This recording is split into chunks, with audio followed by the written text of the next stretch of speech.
Hello, amazing listeners of the Becoming You podcast. How are you doing today? If you're listening to me from Nigeria, how are you doing really? How's everything going? I've been trying to catch up with the situation of things in the country, and it's really making me sad because the situation is really bad. So let me know in the comment section, how are you doing? How have you been able to handle this economic situation? It's really sad. It's really sad. My week wasn't so fine. I had so many things in my head. I was stressed out, and I don't know, for the most part of the week, I just felt so stressed and so tired. But you know what? Speaking to you right now on the podcast gladdens my heart. It makes me feel better. It makes me feel calm. It makes me feel cool. So yeah, let's catch up in the comment section. Let me know how you're doing. Let me know how things are going with you. Like, we're here to give each other the support we need. Well, before I dive into the details of today's conversation, I would like to just say a few things. I don't know if you've been trying to get a job since January and you've been unable to get one. I know you're starting to feel discouraged. You're feeling like, oh, maybe you're doing something wrong. While you might be doing something wrong, I want you to understand, like, the job market right now. The job market right now is ghetto. The people who are seeking employment right now outnumber the number of positions we have available. So, like, it's tough. Yeah, it's tough. Someone tweeted the other day. The person was like, if you have a job right now, even if your boss is toxic, hold that job tight. While I'm against toxic environment, sadly, I could resonate with that tweet. Like, things are not smiling. It's really difficult to get a job these days, but like, don't give up. It's not you, it's the market. Don't give up. Just keep trying, keep applying. I know you're tired of seeing unfortunately. I know you're tired of seeing we're sorry. Your congratulatory message is coming really soon.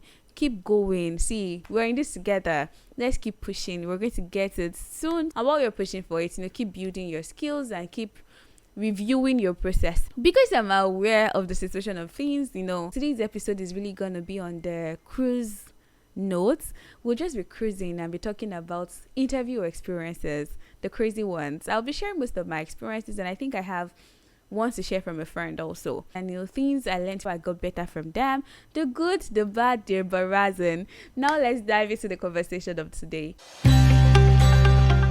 Right before we dive in, let's hear what these amazing people think of the adulthood phase. Adulthood is responsibility. Adulthood is complicated. Adulthood is growth. Adulthood is maturity. Adulthood is being independent. Adulthood is stressful. Adulthood has been confronting. Adulthood is draining. Adulthood is decision making. Adulthood is resilient. Adulthood is overwhelming. Adulthood is fun and adventurous. Remember, I'm not here to demonize this phase, but to say it as it is.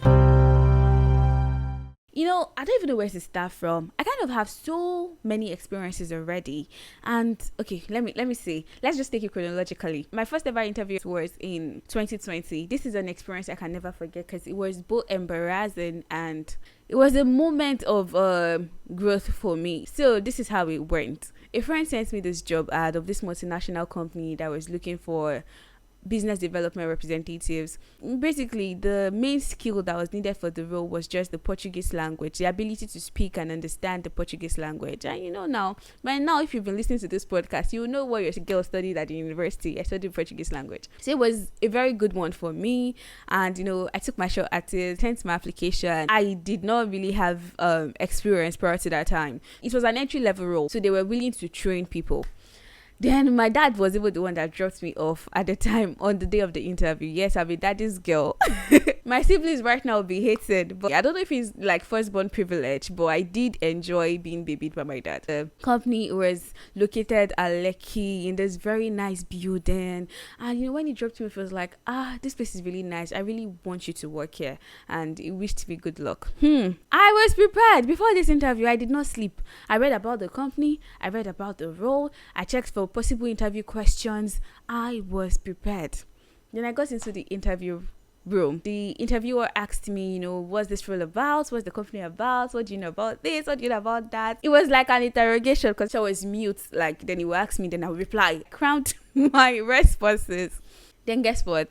everything was fine. I was tense, I was shaky, my voice was shaky, I could hear my voice shake. Interviewer didn't try to make me feel comfortable. It was giving me the questions hot. And at some point, they asked me a question that took me off guard. He said, "What is your salary expectation?" I had my responses. The first response I saw online was like, you ask them, what's the offer you're making? The second one I saw was like, I'm good with the offer you're making. All the responses I saw online had something to do with the offer the company is willing to make. So, I just asked the interviewer, so what is the budget for this role? When I asked him, he said, we actually do not have a defined budget. Let me know what you're willing to work with. That was where the problem started. Because I was like, okay, what's happening? And I had done my background research and I had an idea that the company was going to pay, I think, 120K or something. So I had it at the back of my mind. And I just finished school. It was a good company. I was thinking of the experience I was going to get from it, and the money wasn't even like a thing of concern, and besides 120K wasn't really bad then. So what did I even say afterwards? I did not mention an amount though. I just told him, let me know the company's budget. I think it's well within the range of what I'm looking for. And this man looked at me, then he brought the paper. He now wrote 120K on the paper. In my mind I said this is what I was expecting and it's fine with me. And he said he wrote the 120K on the paper. He swiped the paper to me and he said, bargain. What am I bargaining for again? Like, sir, this money is everything to me right now. Like, it's okay for me. I was really happy about it. So when he shooted the paper to me, I had to write something down so it would not look like, I don't have like bargaining power or something. Then I wrote 150. I swiped the paper back to him. When he got the paper back, he said, you have a very low bargaining power. That's what he said to me. And he said, when he said those words to me, I felt bad. And I was like, no, it's not like I don't have bargaining power. I just feel like the amount you've written down is actually fair enough. Like, considering the things like transport and other things, I think it's something I can work with and all. When I said it to him, he just looked at me and said, this is a business development representative role, right? We really need people that would have like high bargaining power and all, Then he said he'll get back to me. The interview process was in 3 stages, and so he just said he was going to get back to me, and I felt really bad. The tension in me just turned into tears, and guess what? I cried.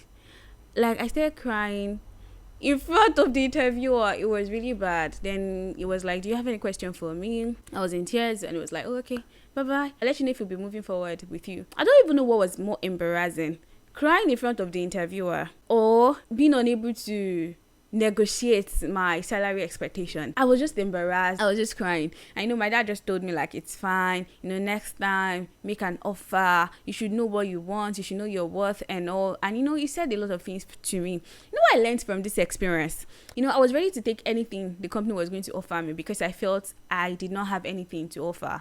I had no experience. But I forgot I had the language skill, and this skill is actually very rare and had to come by within Nigeria. Aside from that, I was offering them my time, my dedication, my service. I think that's the first thing I want us to know. We need to know our value, we need to know our worth, we need to know it and learn how to communicate it. You have something to offer. For your CV or your resume to pass through the screening phase, for you to be called in for an interview, for your interviewer to want to spend their time with you, it just shows you have something to offer, and you have to just try to sell what you have to offer. Know what you want, search for the salary expectations, know the amount you're willing to work for, make your offer. When I was thinking about the experience and how it made me feel, I now realized that nobody will believe in you if you do not believe in yourself. And how do you show people that you believe in yourself?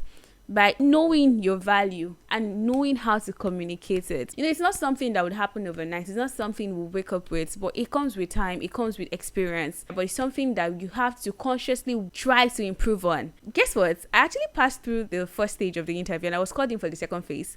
I passed through the second phase, but the interview process was stopped generally because of COVID. COVID came, the lockdown, and the company just had to end the whole interview process. When they called me back, mom was like, I thought you told me this thing was really bad. Yes, it was bad, but I don't know what happened or what the interviewer saw. So let me take you to the next one. This one, this one is a very funny experience. This happened to me still in 2020. Immediately after the lockdown, I needed a job. So immediately I started sending out application. Then I got this invite for an interview for this company located at Agege Pen Cinema. When you're applying for a job and you're like within Nigeria and you see the company address as Agege Pen Cinema, Ikeja, Actors, do your background check before going. Do your research before going. I told my dad about the interview. He was skeptical about it, but I insisted. I was tired of staying at home. I needed something. I needed it. So I went there. I got there around 9. I left there around 4 p.m. It was lectures upon lectures. When they did the first screening, they told us to print out our CV. Imagine, who even still does that? Through the CV and, kept us in this big room. The first speaker said, do you want to constantly work as a laborer and build the dream of others, or do you want to build your own dreams? I was like, am I at a crusade or at a job interview? Now we had different people there, people that were older than me, like way older than me. I was young. I was just starting out my professional life. The speakers were aggressive, they were rude. So during the lectures, we were not allowed to press our phones. During the lectures, we were not allowed to talk to each other. It was that bad. And when you're caught talking to somebody or on your phone, the next thing is they will scold you publicly.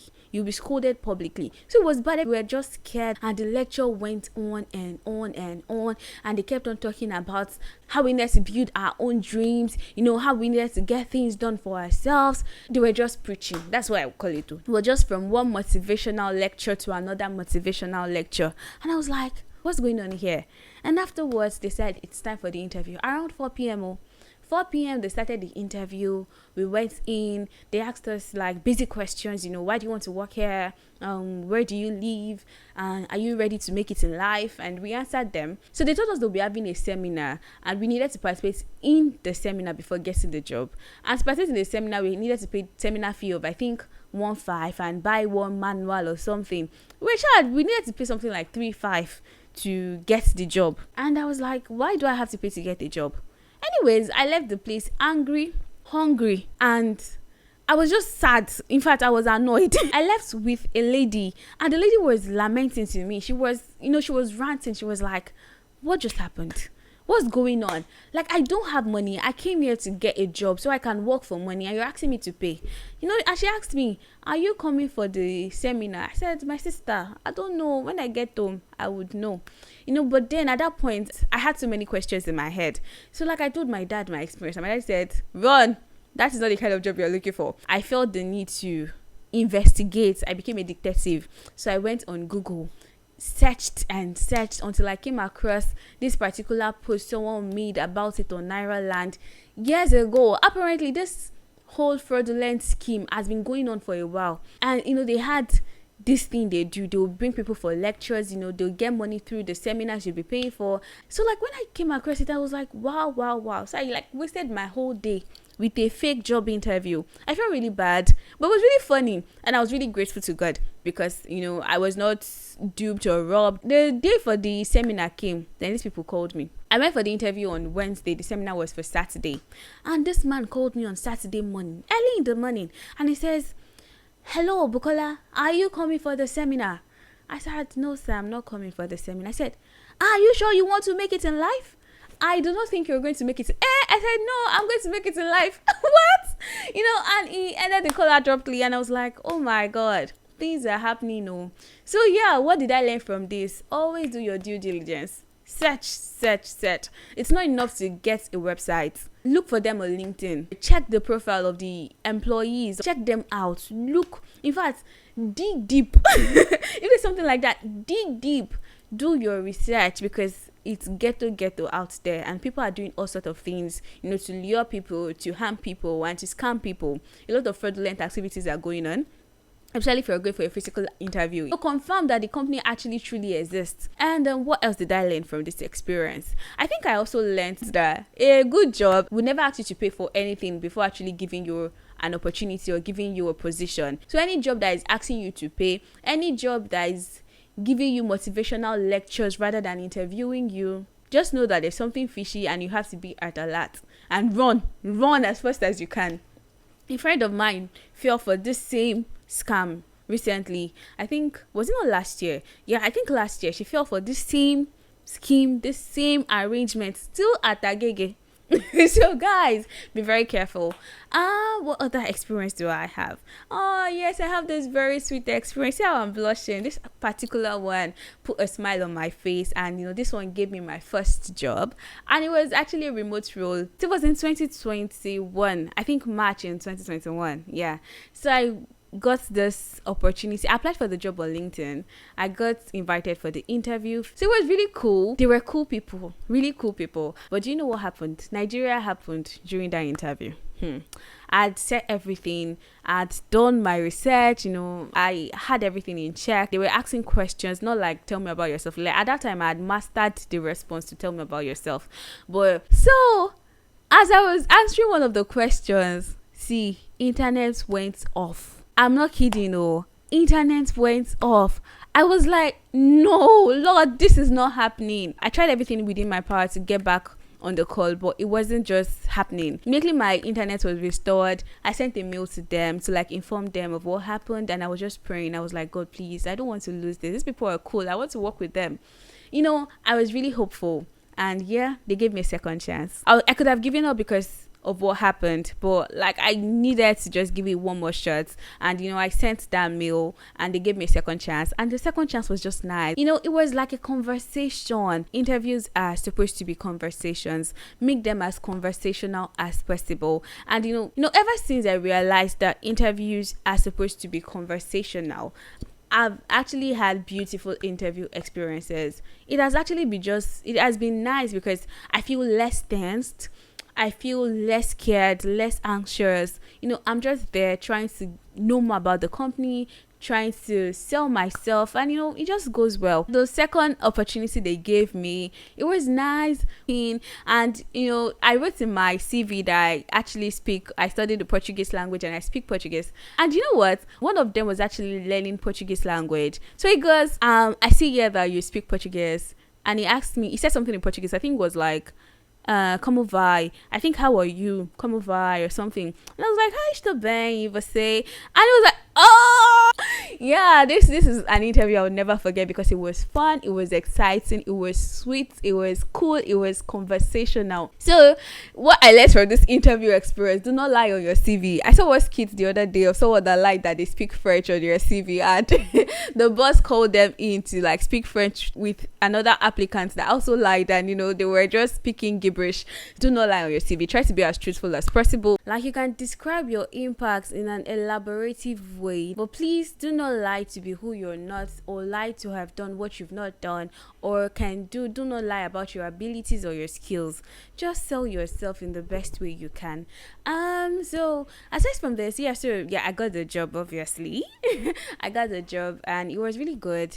So what other experience? Yes, I had this experience. It's not so good. Let me just say the bittersweet one. It was this job interview I did for a remote role. Ever since I embraced working remotely, I have not looked back. So this particular one, I did the interview, went well. I had a conversation with the interviewer, and after the interview, I think 2 days after, they sent me the rejection mail, and I was like, oh well. I had questions in my head. What did I say wrong? What did I do this time? What happened? Because I'm always reviewing my process. What did I do? What am I supposed to change? I had questions, but then I just said, okay, maybe it wasn't meant to be. Then I moved on.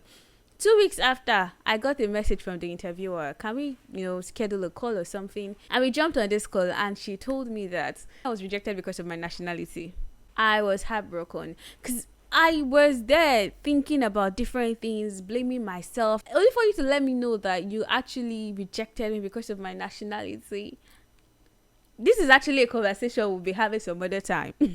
But really, it broke me. And she let me know she was reaching out to me because she actually feels, I'm the best person for the role, and they would like to take a chance with me. What did I learn from this experience? Yeah, most times you are not the problem. Sometimes we're getting rejected not because we're incompetent, but because we do not fit into the company's need at the particular time, or we're being profiled.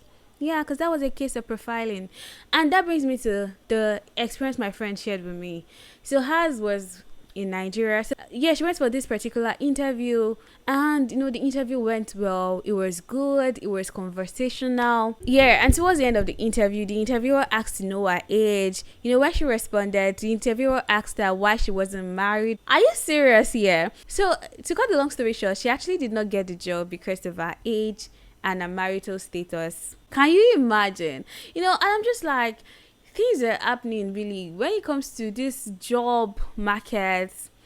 It's actually tough. And the case of profiling, we're being profiled based on different things, like as we can see, our age, marital status. In Nigeria, it's even funny. People think being married just equates being responsible. Like, they see people that are not married, especially young women that are not married, as irresponsible.